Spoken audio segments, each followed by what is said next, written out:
আচ্ছা কাবাৰ কষ্ট হৈছে নেকি সবে নাই হোৱা বুলি কোৱা নাই কাৰ কাৰ কষ্ট হৈছে কষ্ট হৈছে নে হোৱা নাই ঠিক আছে মৰিগাঁৱৰ পৰা কোনে কোনে আহিছে বাপৰে মৰিগাঁও আগতে আহিছে ভাল সিটত বহিছে হয়নে আমাৰ কামৰূপ জিলাৰ পৰা কোনে কোনে আহিছে বাপৰে আৰু আমাৰ কামৰূপ মহানগৰ জিলা গুৱাহাটী ডিমৰীয়া কোনে কোনে আহিছে বাপৰে এফালে গোটেইখিনি ঠিক আছে আজিৰ সভাত আমাৰ মাজত উপস্থিত অসম চৰকাৰৰ শিক্ষামন্ত্ৰী ৰনোজ পেগু ডাঙৰীয়া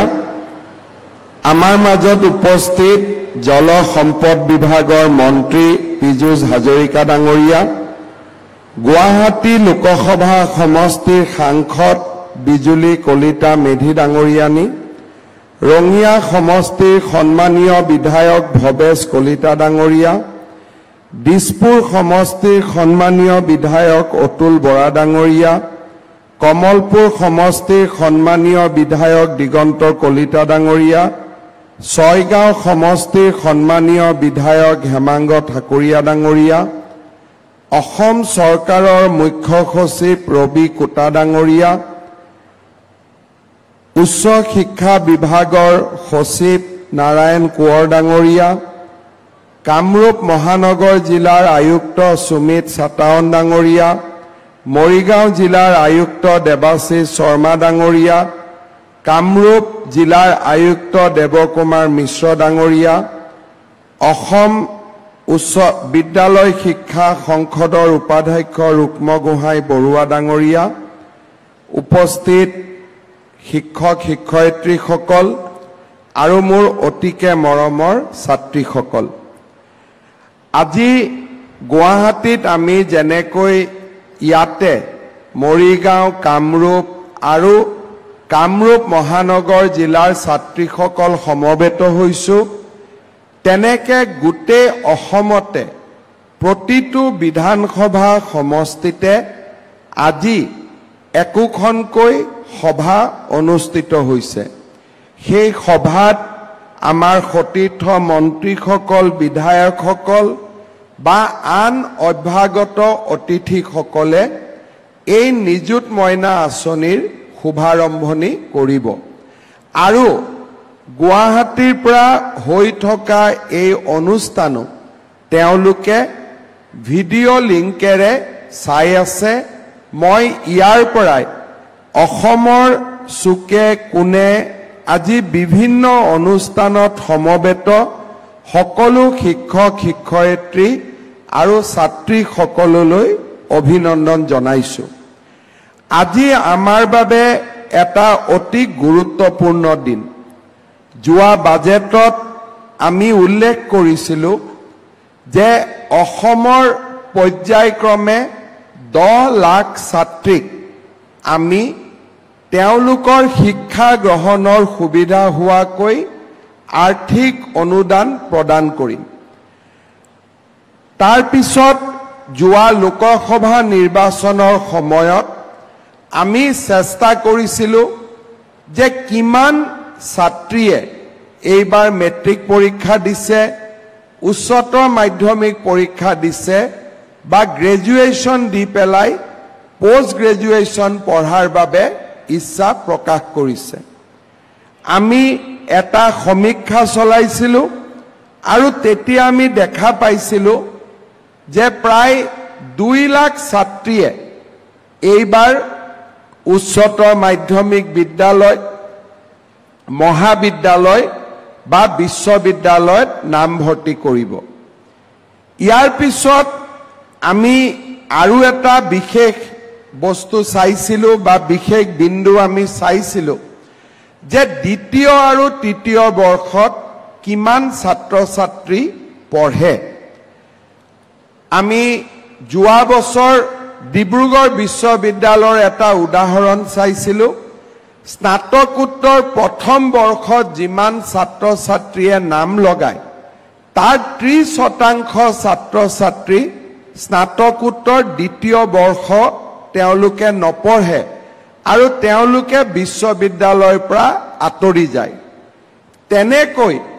উচ্চতৰ মাধ্যমিকতো প্ৰথম বৰ্ষত নাম লগোৱা বহুত ছাত্ৰ ছাত্ৰীয়ে দ্বিতীয় বৰ্ষত নপঢ়ে আৰু ডিগ্ৰী ফাৰ্ষ্ট ইয়াৰত নাম ভৰ্তি কৰা বহুত ছাত্ৰ ছাত্ৰীয়ে ডিগ্ৰী ছেকেণ্ড ইয়াৰ আৰু ডিগ্ৰী থাৰ্ড ইয়াৰ নপঢ়ে।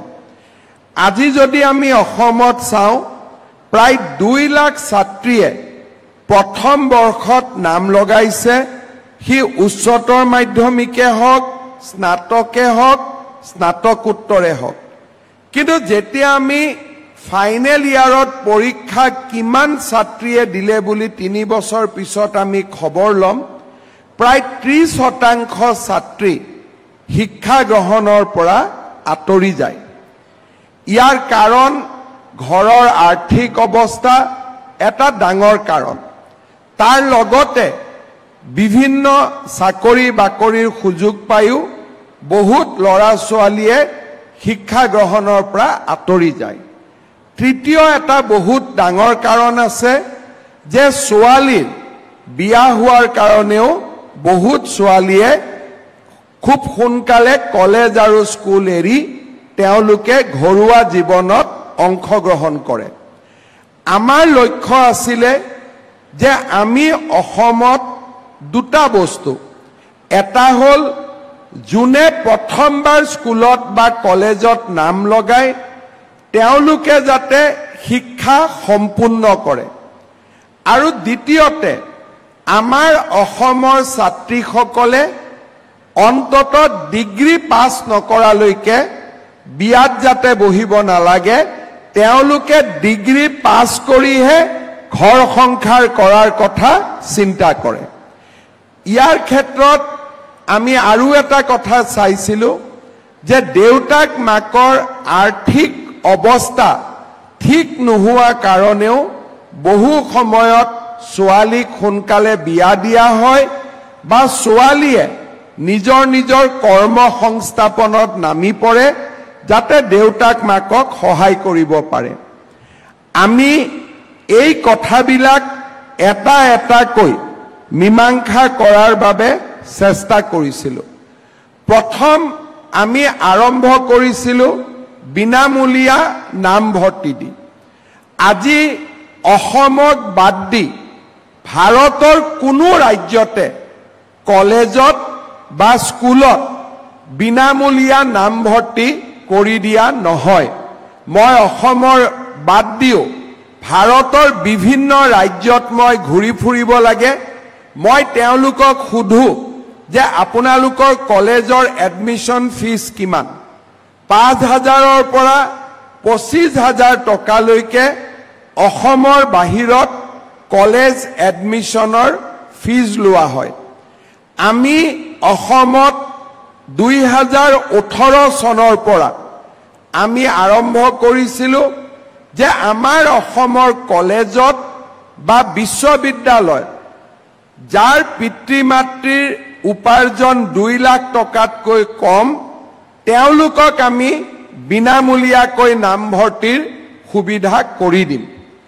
আজি অসমৰ লাখ লাখ ছাত্ৰ ছাত্ৰীয়ে বিনামূলীয়া নাম গ্ৰহণৰ সুবিধা লৈছে আৰু দেউতাক মাকৰ 10,000, 8,000, 6,000 টকা খৰচ কৰাৰ যিটো প্ৰয়োজন আছিল সেই প্ৰয়োজনীয়তা দূৰ কৰিছে আৰু ফলত নামভৰ্তি কৰা ছাত্ৰীৰ সংখ্যা বাঢ়িছে। 2019 চনত মই অসমৰ শিক্ষামন্ত্ৰী হিচাপে শদিয়া কলেজলৈ এবাৰ গৈছিলোঁ। তেতিয়া এগৰাকী ছোৱালীয়ে মোৰ মঞ্চলৈকে উঠি আহি মোক এখন সৰু কাগজ লিখি দিছিলে। তেওঁ মোক লিখিছিলে যে মোৰ দেউতাই ঠেলা গাড়ী চলায়, আপুনি বিনামূলীয়া নামভৰ্তিৰ সুবিধা দিয়া বাবে মই বিনামূলীয়া নামভৰ্তি কৰিলোঁ, কিন্তু প্ৰিন্সিপাল ছাৰে কৈছে যে 3rd ছেমিষ্টাৰত মই নামভৰ্তিৰ টকা দিব লাগিব। দেউতাই 3,000 টকা দিব নোৱাৰে, গতিকে 1st আৰু 2nd ছেমিষ্টাৰ পঢ়িয়ে মই পঢ়া শেষ কৰিব লাগিব গুৱাহাটীলৈ ঘূৰি আহি আমি লগে লগে সিদ্ধান্ত লৈছিলো যে থাৰ্ড সেমিষ্টাৰৰো নামভৰ্তি আমি বিনামূলীয়া কৰিম আৰু ফিফথ সেমিষ্টাৰৰ নামভৰ্তিও আমি বিনামূলীয়া কৰিম যোৱা 1.5 মাহ আগতে মই হাজুলৈকে গৈছিলো হাজুৰ কলেজৰ সন্মুখত কিছুমান লৰা ছোৱালীয়ে মোক গাড়ী ৰখাই মোক ক'লে যে স্যাৰ এটা নিয়ম কৰিছে মামা এটা নিয়ম কৰিছে যে যাৰ যাৰ বেক আছে তেওঁলোকে থাৰ্ড সেমিষ্টাৰত বিনামূলীয়া